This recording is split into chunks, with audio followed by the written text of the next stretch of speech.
Hi, my name is Beth Hiley here for Board Game Geek at Spiel 17. I'm sitting down with Michael Fox from the Creativity Hub, and you've brought us Blink.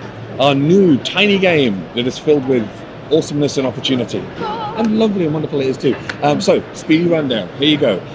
If you have ever played any game where you have a hand of cards and you need to get rid of them all by, I don't know, matching colours and numbers, then this will be completely and easily accessible for you. However, we have put some twist into it because otherwise it would just be another game.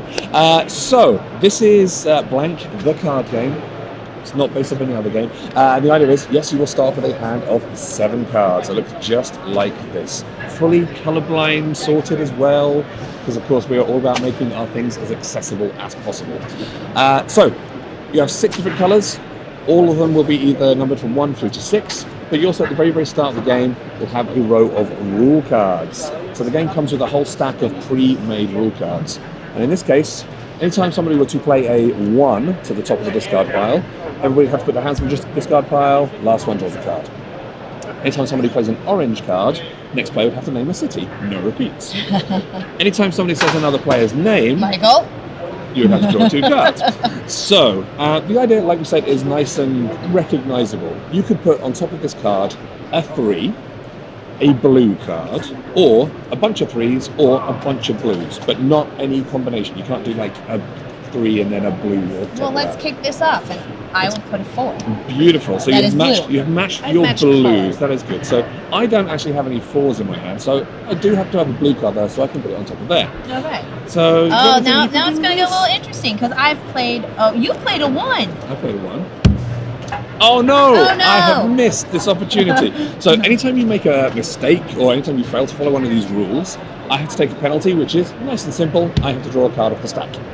So, as the game continues, we will be trying to get rid of all of our cards, but if you have a quick look at your hand, you'll notice that someone has scrawled all over my card. Someone's written on your deck, What on earth is going on?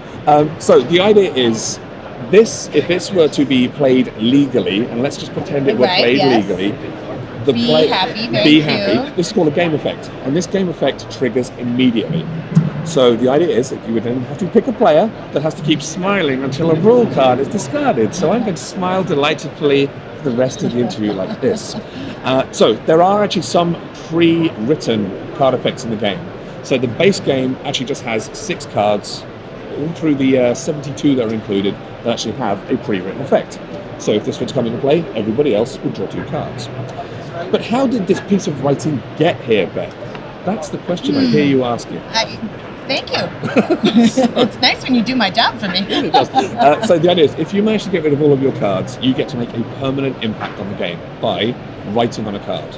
So you will either come up with a game effect that you can write on any one of the cards, and you see how some have images and some do not. So maybe an image might inspire you to come up with an idea. Oh, like this one. So what would you come up with for something like this? I would say let's say when you discard more than 1 card of the same number, you have to sit on 1 hand. So then we would need a lovely name for that as well, so that would go up on the top of that. If I was feeling a little bit more creative, I could take one of the completely blank cards. Let's do that. We've got a couple there. So those, you can draw your own picture, come up with your own title, come up with your own game effect, sorted. Now what you can also do as an alternative is do a completely brand new rule. And if you do a brand new rule, this one is going to be included in the next game for sure. You must include it in the next game. So this then becomes a game of game design, essentially. You are creating a game that's entirely built around you and your gaming group.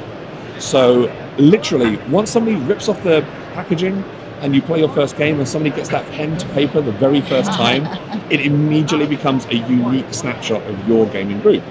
So Rory was telling me a great example that one of his daughters, Rory O'Connor was telling me one of his daughters wrote a card where the trigger was if you say no or yes. Oh, and this card here, that would be, yes, the player says yes or no in any language because they were trying to dodge that, then they must pick up a card. And apparently his wife went, was at the doorbell and she said, no. Yes, no! So it's very, very easy to come up with really sort of interesting rules that will twist the game in completely new and innovative directions. And I love that you can author. Oh, you must sign the card. So number one, you have to sign the card because we need to know who's responsible for the rule, but we also need to know who to blame if it keeps on coming up and it keeps on getting triggered. But say, for example, I don't like this rule, I might put a game effect in there that might have an effect on that rule. So I can keep on building and building on the different effects and game rules that are popping up as the game continues. But yeah, I just love the way how it becomes this massive snapshot of the people you're playing with, and it can be as wonderful and innocent as a spring morning, or it can become as dark and evil and depraved as your average copy of Cards Against Humanity, but worse.